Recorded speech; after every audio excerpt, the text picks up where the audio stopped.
진리의 말씀으로 하나님을 기쁘시게 하는 성도님들 되길 바랍니다. 오늘 전할 하나님의 말씀은 로마서 12장 1절입니다. 그러므로 형제들아, 내가 하나님의 모든 자비하심으로 너희를 구원하노니 너희 몸을 하나님이 기뻐하시는 거룩한 산 제사로 드리라. 이는 너희의 드릴 영적 예배니라. 오늘 설교의 제목은 몸을 드리는 거룩한 산 제사입니다. 사도 바울은 로마에 있는 교회 성도들에게 편지하여 이렇게 권면했습니다. 너희 몸을 하나님이 기뻐하시는 거룩한 산 제사로 드리라. 이는 너희의 드릴 영적 예배니라. 이와 비슷한 권면을 사도 요한 역시 요한복음 4장 24절에서 말씀하고 있습니다. 하나님은 영이시니 예배하는 자가 신령과 진정으로 예배할지니라. 바울은 영적 예배자가 되라고 권면하고 있고, 사도 요한은 신령과 진정으로 드리는 예배자가 되라고 권면하고 있습니다. 목회자가 해야 할 가장 중요한 임무는 성도들로 하여금 하나님을 향한 참된 예배자가 되게 하는 것입니다. 사람은 육신을 가졌지만 눈에 보이는 육신이 사람의 전부가 아닙니다. 사람은 하나님의 형상을 닮은 영적인 존재입니다. 그것이 사람의 진정한 실체입니다. 사람의 진정한 실체는 어디에서 그 광채를 발하는가 하면 영이신 하나님을 기쁘시게 하는 예배를 드리는 사람이 될 때입니다. 그러나 죄가 인간을 지배한 이후로 사람은 하나님을 기쁘시게 하는 영적인 예배를 드림에 있어서 항상 실패하며 살아왔습니다. 그래서 살았다고는 하지만 죽은 자와 방부를 했던 것이 죄가 들어온 이후의 인간의 삶의 모습이었습니다. 하지만 하나님께서는 인간을 영적 예배자라는 원래의 자리로 되돌리기 위해서 은혜를 베푸셨는데, 그것이 이스라엘 민족을 당신의 백성으로 삼으시고 제사를 드리게 하는 일이었습니다. 사도 바울이 로마에 있는 성도들에게 쓴 편지의 내용은 오늘 우리에게 예배에 대한 탁월한 통찰력을 제공해 줍니다. 몸을 하나님이 기뻐하시는 거룩한 산 제사로 드리는 이것이 곧 영적인 예배가 된다고 가르치고 있습니다. 하나님이 기뻐 받으시는 제사가 무엇인지를 알게 되면 하나님을 기쁘시게 하는 영적 예배가 어떤 것인지를 알게 된다는 것입니다. 구약의 할례가 신약의 세례가 되었듯이 구약의 제사는 신약의 예배라고 사도 바울은 말하고 있습니다. 구약시대 이스라엘 백성들이 하나님께 드렸던 이 제사 제도는 한 가지 큰 기능을 갖고 있습니다. 하나님의 분노를 풀어드리는 기능입니다. 죄는 하나님과 원수가 되게 합니다. 하지만 제사를 통해 죄가 처리됨으로써 하나님의 분노가 사그라들게 됩니다. 그 결과 하나님과 자기 백성들 사이에는 다시 화평이 찾아오게 됩니다. 제사가 이와 같은 기능을 가질 수 있게 된 것은 제사상에 올려지는 제물의 희생이 따랐기 때문입니다. 제사상에 올려지는 제물과 관련해서 율법은 아주 엄격한 규례가 있습니다. 제물이 흠이 있어서는 안 된다는 것입니다. 영적 예배가 무엇인지 깨닫기 위해서는 이것을 아는 것이 대단히 중요합니다. 이스라엘 백성들은 하나님께 제사를 드리기 위해서 택함을 받은 제사장 나라였습니다. 제사를 드리는 나라 가운데서 이스라엘 민족은 어떤 되는 나라였다는 것입니다. 제사를 이스라엘 민족만 드린 것이 아니었습니다. 고대로부터 어디서 어떻게 배웠는지는 모르겠지만 사람들은 신께 제사를 드리는 풍습이 있었습니다. 그것은 신의 노여움을 사면 안 된다는 두려움이 내면에 있었기 때문입니다. 그래서 신을 달래기 위한 목적으로 수많은 제사들을 드렸습니다. 하지만 그네들이 드리는 제사는 하나님을 기쁘시게 하는 제사가 아니었습니다. 그래서 하나님은 이스라엘 민족을 택하시고 그들에게 엄격한 제사의 방식을 알려주시고 제사를 드리게 하였던 것입니다. 이스라엘 민족을 통해 신께 드리는 올바른 제사의 모범을 계시해 주었던 것입니다. 그게 바로 이스라엘 민족을 택하시고 제사장 나라로 삼으신 이유였습니다. 제사와 관련된 규정에 있어서 대단히 엄격한 규정이 있었는데 제사에 서해질 제물이 흠이 없는 완전한 것이어야 한다는 것이었습니다. 그러나 사람이 어디 그런가요? 하와가 금단의 열매에 관한 법을 어겼듯이 하나님이 정한 제물에 대한 규정을 어기는 일이 이스라엘 민족 가운데서도 비일비재했습니다.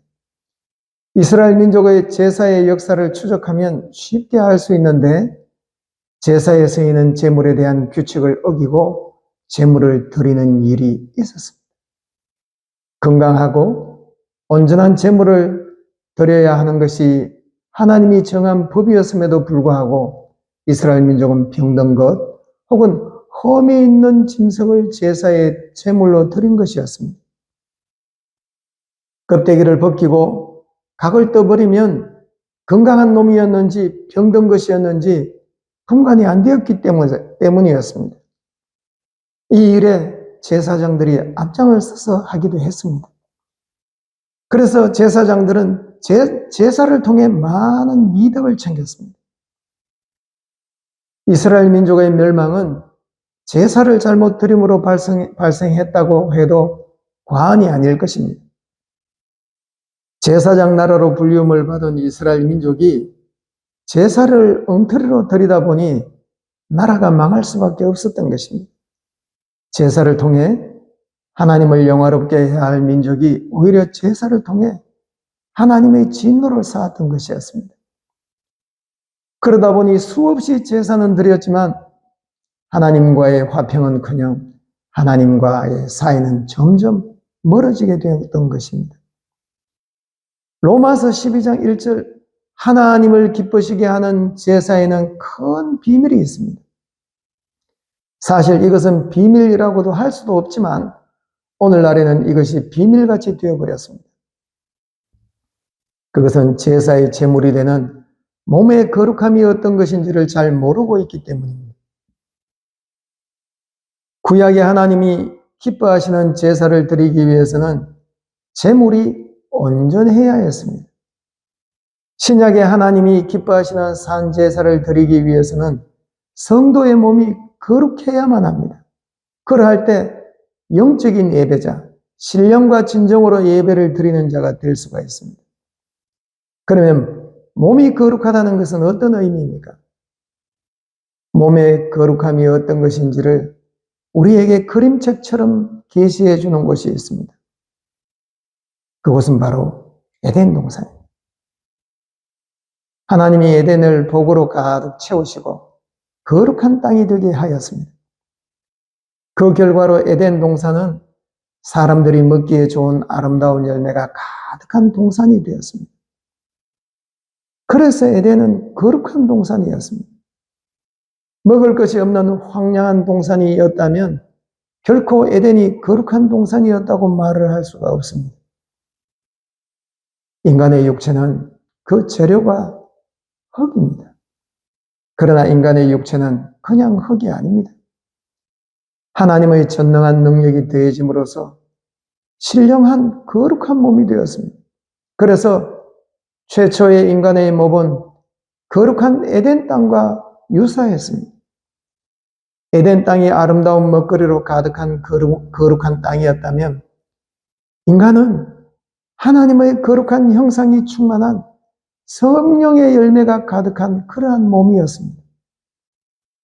그래서 인간은 하나님이 심히 기뻐하시는 선한 행실을 드러내며 하나님과 동행하며 하나님을 영화롭게 할 수가 있는 삶을 살아갈 수가 있었던 것입니다. 몸이 거룩하다는 것은 선한 열매가 있다는 것이며, 선한 열매가 있다는 것은 그에게 선한 행실이 있다는 것을 의미합니다. 그러므로 몸을 하나님이 기뻐하시는 산 제사로 드리는 영적인 예배자가 된다는 것은 삶 가운데서 선한 일을 행하는 자가 된다는 의미입니다. 영적인 예배자들은 두 종류의 예배를 드림으로써 하나님을 영화롭게 합니다. 하나는 건물 속에서 하나님께 드리는 예배입니다. 그리고 또 하나는 세상 가운데서 선하게 살아감으로써 하나님께 드리는 예배입니다. 우리가 알 것은 건물 안에서 드리는 이 예배는 세상 가운데서 선한 행실을 통해 완성된다는 사실입니다. 안타깝게도 이스라엘 민족도 그랬듯이 오늘날의 교회는 이 두 예배의 균형을 많이 상실했습니다. 건물 안에서 드리는 예배로 하나님께 드리는 예배를 거의 대체해버리고 말았습니다. 건물 안에서 드리는 예배를 화려하게 그리고 엄격하게 함으로써 세상 밖에서 선한 행실로 드리는 예배를 잊어버리게 만들고 있습니다. 건물 안에서의 예배를 경건하게 드리게 함으로써 세상 가운데서 진정으로 하나님을 예배하는 경건의 예배는 망각하게 만들고 있는 것입니다. 사단이 만든 예배에 가까우면 가까울수록 그 예배는 점점 더 건물 속으로 깊이 들어가고 또 엄밀해지고 그리고 세상과 점점 멀어지게 됩니다. 세상 사람들이 볼 때 성도들이 하나님께 예배를 드린다고 건물 속으로 들어가긴 하지만 그 건물 안에서 무엇을 하는지 알 수가 없습니다. 중세 시대가 천년의 깊은 영적인 어둠 속으로 들어가고 말았습니다. 그때에 깊은 산속과 광야와 그리고 높은 절벽에 화려하고 웅장한 수도원을 세웠습니다. 그네들은 하나님과의 깊은 교제를 위해서 그렇게 한다고는 했지만 그것은 마귀에게 철저하게 속은 것이었습니다. 그것은 몸을 드리는 산 제사로의 영적 예배가 무엇인지를 몰랐기 때문에 발생한 일이었습니다. 예수께서 이 땅에 오셨을 때에 마구간에서 태어났습니다. 세상의 가장 낮은 자리에 오셨다는 것입니다. 그리고 그분의 생애를 보면 그분은 하나님을 기쁘시게 하기 위해서 한적한 곳에 홀로 기도하기도 했습니다. 하지만 즉시 세상 밖으로 나와서 고통하는 사람들의 문제를 해결하는 구원의 주가 되셨습니다. 그것이 몸으로 하나님을 기쁘시게 하는 거룩한 산 제사요 영적 예배인 것을 예수께서 아셨기 때문이었습니다. 예수께서 너희는 세상의 빛이라 세상의 소금이라 그렇게 말씀을 하셨습니다. 이것은 삶 가운데서 선한 행실로서 드려지는 예배자가 되라는 것이었습니다. 그러나 예나 지금이나 하나님의 백성들이 저지르는 큰 잘못은 예배를 건물 속에 가두어 둔다는 것입니다. 예배를 형식으로 가두어 둔다는 것이었습니다. 누가복음 8장 16절은 건물 속에서 드리는 예배에 머물고 있는 이 시대의 예배자들을 향해서 이렇게 고발하고 있습니다. 누구든지 등불을 켜서 그릇으로 덮거나 평상 아래 두지 아니하고 등경 위에 두나니 이는 들어가는 자들로 그 빛을 보게 하려 함이라.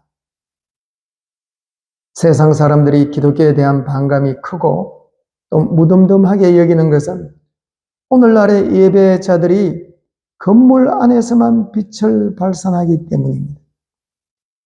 교회 안에서 발산되는 빛이 어두운 세상으로 비춰지지 않기 때문입니다. 우리 안에 있는 그리스도의 아름다운 형상의 빛을 세상 사람들이 볼 수가 없기 때문입니다. 살고 죽는 일은 예배를 어떻게 드리는가, 올바로 드리는가에 달려 있습니다.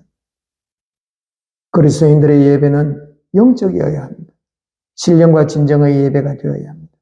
그러기 위해서는 성전 건물의 견고한 벽을 깨뜨리고 넘어서서 이 세상 속에 구원의 선한 손길을 드러내야 합니다. 그렇지 않으면 오늘날의 교회도 제사로 망한 이스라엘 민족의 운명처럼 되고 말 것입니다. 암탉이 계란을 품고 20일 정도 지나면 껍질을 깨고 병아리가 나옵니다. 만약에 껍질을 깨고 나오지 못하면 그 병아리는 껍질 안에서 죽게 됩니다. 몸으로 하나님을 기쁘시게 하는 거룩한 산 제사를 드리는 신령한 예배자들이 될 수 있기를 주의 이름으로 축복합니다. 기도하겠습니다. 예수여, 당신의 몸을 깨뜨리심으로 세상을 밝히는 구원의 빛이 되셨습니다. 저희에게도 은혜를 베푸셔서 몸을 거룩하게 구별하는 산 제사를 하나님께 드림으로 예배에 성공하는 참된 예배자들이 되게 하옵소서. 예수의 이름으로 기도합니다. 아멘.